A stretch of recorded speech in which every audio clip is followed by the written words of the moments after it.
Hi, welcome to another episode of Look Ma No Hands. My name is Linda. This is season 2, episode 15. This week's episode is going to be a little bit shorter, a little bit quicker, because I've got myself running like a chicken with my head cut off in a million different directions, doing a bunch of different things.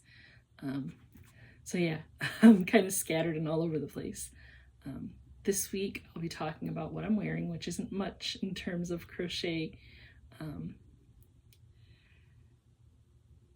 kind of running out of garments that I've made for myself to wear, and coming into the warmer months of the calendar, for me crochet is more of like a wintertime wear. So yeah, I'll probably be wearing lots and lots of different headbands and hair accessories and things like that for the summer, just because wearing sweaters and even crocheted t-shirts for me is a little bit too warm for my liking. So I'll be talking about what I'm wearing, what I've been stitching. Finally finished the shirt that I made for my son, so I'll be sure and pop in some pictures of that. I had some granny squares sitting around that I had made when I was working on a different project.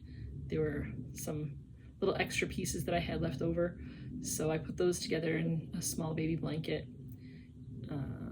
Yeah, I'll talk about what I've been reading. I finished 3 books this week, and what I've been watching. And then this week there won't be a video for Fancy Footwork, but I do have a project that I finished, some painting that I've been doing. So I have a photograph of that painting that I finished, and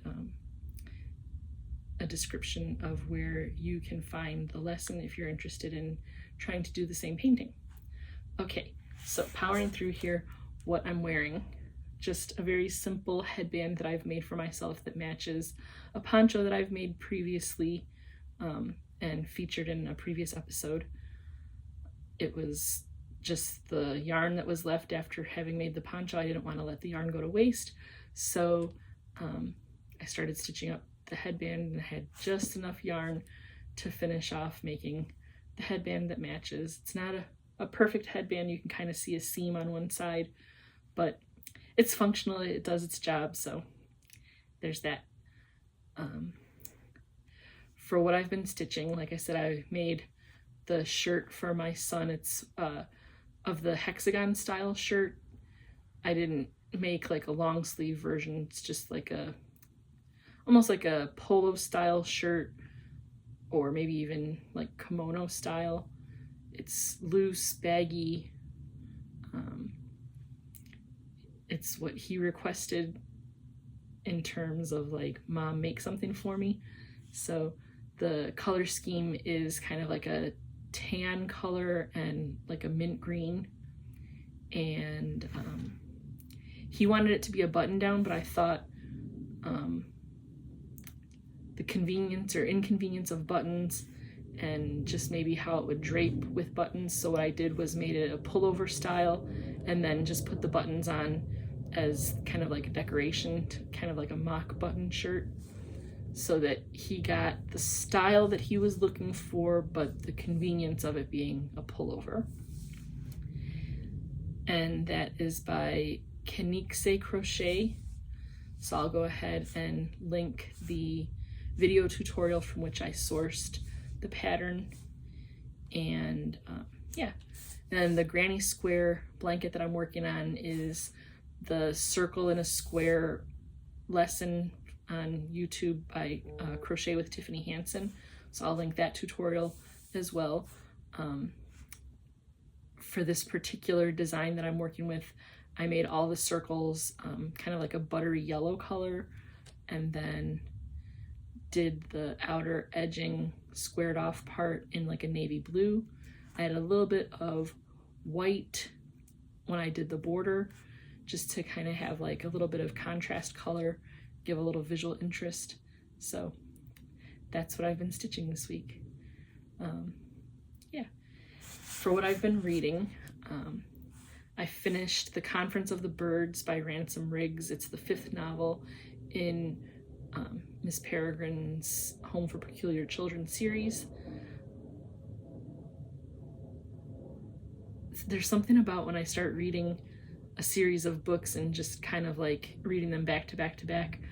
The first few books started out like really good.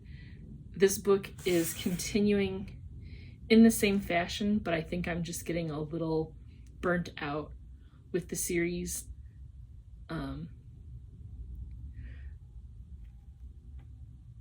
The characters continue to develop. There's continues to be like drama amongst them, and some of the new characters coming in have created new conflict between the existing characters. So again, and it's a YA novel. It's not really written for adults necessarily. I've been enjoying it, just kind of reading it from like a teacher perspective, I guess, and thinking about like youth and like former students that I've had that would probably enjoy a book like this. So yeah, it's an enjoyable book. Reading it through like a teacher's eyes or a parent's eyes, there is definitely like a lot of vocabulary in the book that would be good for kids to kind of like hear the rich language and learn words that aren't necessarily like commonplace type words. So yeah, it's been a good read thus far. I think it's just the story is kind of starting to drag out, so I'm glad there's only one book left. And then there's a few kind of like supplementary books. They're not necessarily like part of the series in terms of the story, but just like little extra supplemental books to go along with the original series, kind of giving a little bit more backstory and things like that. So on my recent trip to the library, I was kind of thumbing through one of those books just to kind of, I don't know, pass some time. It was interesting. So yeah, and then I read Spring into Murder by Wendy Meadows. This is a murder mystery novel. I think it's from a series called The Alaska Mysteries, and pretty typical of like any kind of murder mystery novel. The story starts out with the police finding a rich elderly man dead in the woods, and they have to try and figure out kind of like who done it. The man's adopted daughter comes into the story, very upset that her father has been found murdered. Her brothers, also adopted, come up to Alaska from Los Angeles to find out what the deal is with their father being reported dead. And everyone, of course, is accusing everyone else of being the culprit in the murder.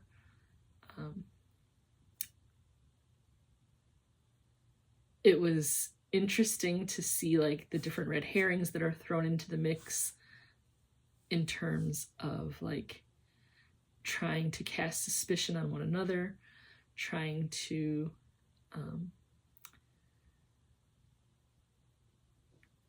make sure that they don't implicate themselves. The person that was ultimately found to be the culprit, the perpetrator of the murder, did their very best to try and frame others for it, but ultimately all the things they did pretty much like contributed to their own demise. So it was a very interesting book. It was, I think, pretty well written. I read it once I got into it pretty quickly. So yeah, that was a fun read, a little bit of a nice break from all the romance novels and things that I was just feeling a little burnt out with. So I don't typically read mystery novels. It's just not really my jam, but this one was a good one. And then a book that I had been waiting for since like September or October is called Out of My Mind by Sharon Draper. It is a YA no, not a YA. It would be considered more of like a junior novel, like an upper grades novel, maybe like 4th, 5th, 6th grade kind of age group. And it's about a young girl who has cerebral palsy and her experience with school and trying to fit in to like a mainstream classroom situation, and being an individual with a physical disability but not being affected cognitively, and just how people underestimate her abilities because of their perceptions of what disability is. The young girl is unable to speak because of her cerebral palsy, so she uses a talking board, which frustrates her because it doesn't allow her to fully express herself. And then she receives services through school and has a one-on-one aide in the classroom who encourages her and helps her to look into a more appropriate communication device, something a little more sophisticated that can kind of keep up with what she wants to be able to communicate. And in doing so, it kind of opens up a whole world for her. I really enjoyed the book a good deal just because it gave a very authentic voice to the disability experience in terms of like kind of almost being trapped in your own body. I related to it a little bit in terms of, as a person with a physical disability, oftentimes there are things that I know how to do or things that I want to do that, because of the limits of what's possible with the number of limbs that I have, there's times that I want to do things and I just can't do them, even though I know perfectly well how they're done. And this was kind of the case with Melody in her story, that she wanted to be able to do a lot of different things and it just isn't possible for her. And once she got her talking device, she was able to really come out of her own world and kind of be more present and interact more. But then there were still times when, as I said, people underestimated what she was capable of. And this definitely played a big role in kind of the outcome of the story. And in reading this book, I felt a lot of feelings. Like, I definitely identified with the character of Melody in terms of her frustration and wanting to be able to do more and be more part of, you know, the average world and feeling accepted and all those things that come with like upper elementary and middle school. And she definitely struggles, and like her parents, you could see the struggle for them in wanting to protect her, but then also wanting to let her grow and kind of just be her own person. And you could see like the pride that the parents had when she was able to achieve things that she set out to do. I just felt that the book was pretty well written in terms of showing like the family dynamic and the friend dynamic of Melody with her classmates, and even like the support system that the parents had outside of their own family unit, in terms of the elderly neighbor that helped look after Melody as she was growing up from the time she was an infant into her adolescent years. That was a very interesting addition into the story. So if you have not heard of the book Out of My Mind, I would definitely recommend reading it, just because it gives another story that I think sometimes gets lost in the shuffle of the human experience. Like, there are a lot of people in the world that live the day-to-day with disability, live the day-to-day with raising a child with a disability. And I feel that this book really did a good job of showing the good, the bad, and the ugly. And yeah, it's just one story of many different stories that are out there in terms of the disability experience. So, and part of what prompted me to pick up this book to read it is Disney Plus. I don't know if it's a mini series or a feature film that they did based on the book. So when I saw the advertisement for that show coming out, or that movie coming out, I wanted to read the book first. And I'm glad I read the book first, because there are definitely some departures from the book that I noticed right away, even just seeing the advertisements for the program. It'll be interesting if I ever get a chance to see the show, how it compares to the book. There are definitely some differences that are noticeable right off the bat. So yeah. Things that I've been watching this week are much the same in terms of keeping up with my daily watch of General Hospital. I watched 911 again this week. Dr. Odyssey, a program that I've been enjoying this season, all season long. Grey's Anatomy, of course, like I said, diehard Grey's Anatomy fan, been watching since day one. So I'm gonna keep watching, even though there are a lot of times that people will say, you know, I've been watching since the beginning and I'm never watching again because this change happened and I don't like it. I love the changes. Like, people change, and so the programming, if it's gonna last for as long as it has, eventually things are gonna change, and sometimes we'll love the changes and sometimes we won't. So yeah, it's fun to see like how the story evolves and how the characters change. And I kind of like having a chance to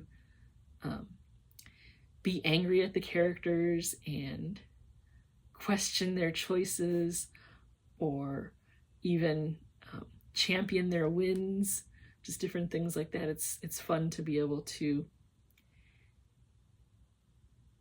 feel so connected to these fictitious characters and feel like they've become part of my world, and wish that I could be part of their world. And yeah, it's a fun little show to get into.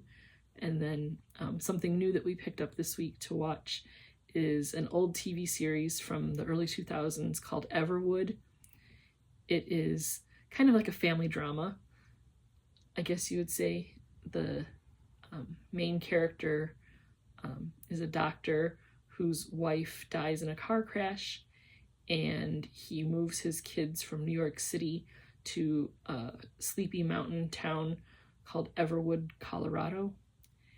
And his teenage son is not thrilled with the move. His young daughter, being that she's young and is easily influenced by outside forces, can range from being excited about the move to then kind of having her own feelings about how things are not going her way, and she would rather that they had stayed in New York City where she was familiar with stuff. So yeah, it's fun to go back and watch a show that I used to watch, 20 years ago when it first came out. It's nice to like reminisce. I don't know. It's cool that with streaming media now we can watch pretty much anything we want from our youth and enjoy those things. So yeah. And then I haven't been crocheting much this week just because one, I've been feeling a little bit of discomfort from doing so much stitching. So giving myself a little bit of a physical break from that, doing a little bit less crochet and wanting to stay a little bit busy and not completely like take a break from all my crafting and art type stuff. Have sat back down in front of my easel to do some painting, and this week I painted one of my favorite designs, It's blue rose against a very dark, almost black background, but the background is actually purple. And purple being my favorite color, I just feel very drawn to this particular painting, this particular design. The design is by one of my favorite art teachers, content creators on YouTube. Her name is Cinnamon Cooney, known as the Art Sherpa. I will link the particular video tutorial that I followed in the description. The last 2 summers, I've had a chance to attend the Art Sherpa retreat and got a chance to meet Cinnamon. Her teaching style just really, from the first video that I saw of her, just really drew me in.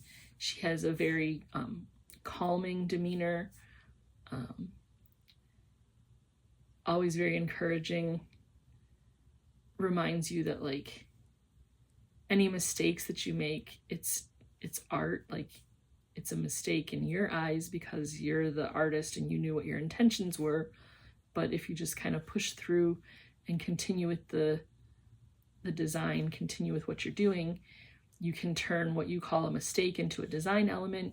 You can paint over it and basically erase the mistake.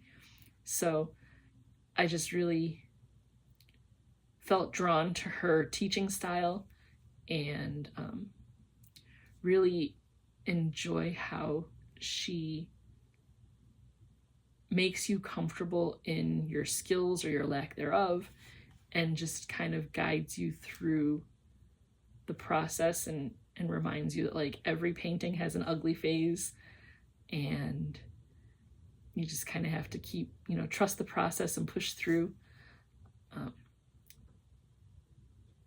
I've painted this particular painting, I think this is like my 4th or 5th time doing it, and every time I paint it, it comes out just a little bit different.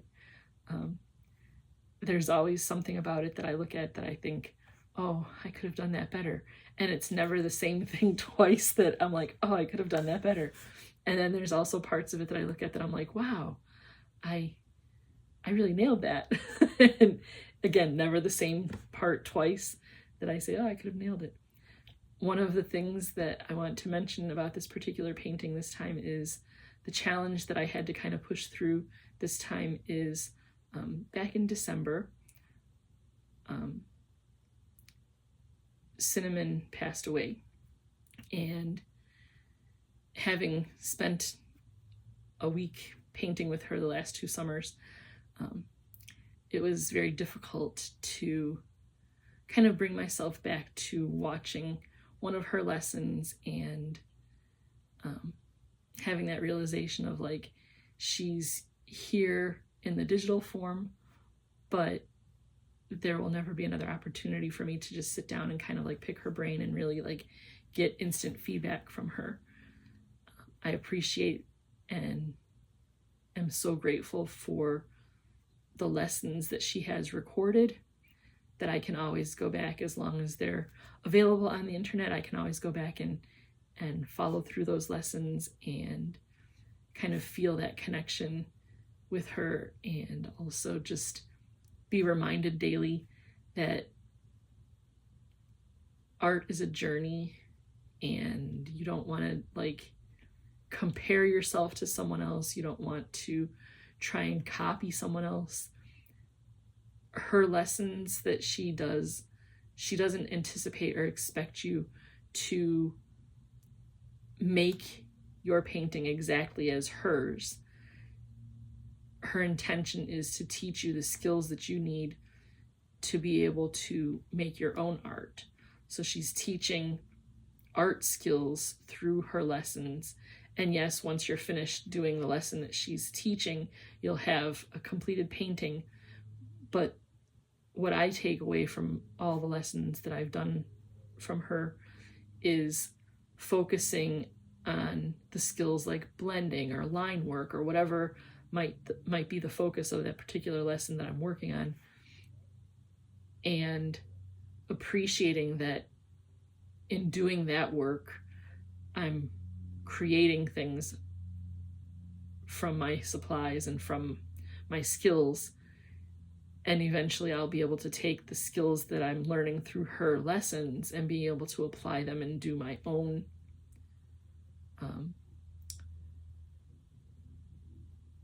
creative process and my own original paintings. So like I said, it was difficult to sit down with the lesson knowing that she's here with me in the digital format, but I won't ever be able to sit with her again and just kind of have that personal one-on-one experience. And yeah, it was definitely kind of a therapeutic lesson to sit down with. I'm glad that I chose what I consider to be my favorite of her lessons, just because I like the results. I like the blue rose. I like the color. It from the first time I painted it, it just spoke to me. Like I said, purple is my favorite color. The whole floral concept. I particularly have always loved roses. My dad used to grow them in our yard when we were kids, when I was a kid, and my middle name is Rosa, so yeah, I just feel like rose is my flower. So when I paint that, it's very personal. So that's been my week this week. Like I said, this is a quick video, not a lot of supplemental like video inserts in this one, a few pictures here and there, but got a lot going on. I'll keep you guys updated as to what those things are, but as for now, I'm just going to close it out by saying thank you for stopping in and keeping up with what I've been up to. If this is your first time here, thanks for stopping by. If you enjoyed the content, like I said, not my best video, but yeah, if you enjoyed what you saw and you want to hit up some of the previous videos, that's cool. If you enjoyed it, go ahead and hit subscribe, hit that like button, leave a comment about what you've been up to, and yeah, keep the interactions going. Have a great week, and I'll see you next time.